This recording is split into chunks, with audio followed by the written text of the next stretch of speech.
My stepmom has been stealing money from my bank account for years, so I gave her access to an account that ruined her life. When Dad remarried 3 years after Mom's death, I thought Veronica was a blessing. She cooked elaborate dinners, redecorated our house, and talked about wanting to be the mother I'd lost. Dad was happier than I'd seen him since the funeral. The theft started small. $20 here, $50 there. Emergency expenses, she'd explain when I noticed. Your father's going through a rough patch financially.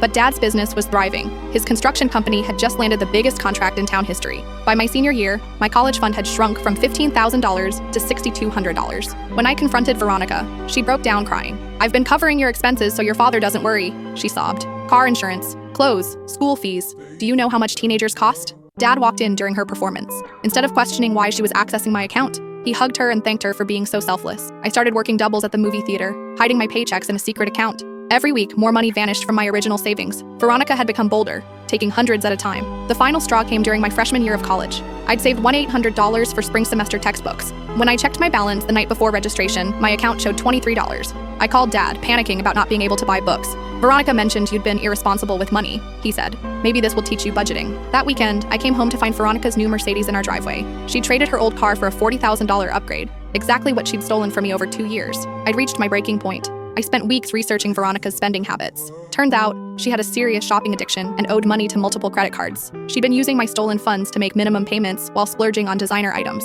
So I devised a plan. I opened a new checking account with $3,000 of my hidden savings and created a fake investment portfolio website. The site looked legitimate, complete with professional graphics and fake testimonials about guaranteed returns. I left the login information where Veronica would find it, along with a printed email supposedly from Dad's financial advisor about a confidential emergency investment account set up for family crises. The email explained that withdrawals would automatically trigger high-yield investment purchases that would triple any amount within 60 days. What the email didn't mention was that every withdrawal actually signed her up for multiple predatory loan services with devastating interest rates. Veronica took the bait immediately. Within a month, she'd withdrawn the entire $3,000. My fake website showed her investments growing daily, encouraging larger withdrawals from her personal accounts to maximize returns. She emptied her savings, maxed out 2 credit cards, and even borrowed against Dad's business. Then the phone calls started. "Mrs. Hartwell, you're behind on your payment to Rapid Cash Solutions." The letters followed, then the collection agencies. Her credit score cratered overnight. When she finally confessed to Dad about the mysterious debts destroying their finances, I was ready.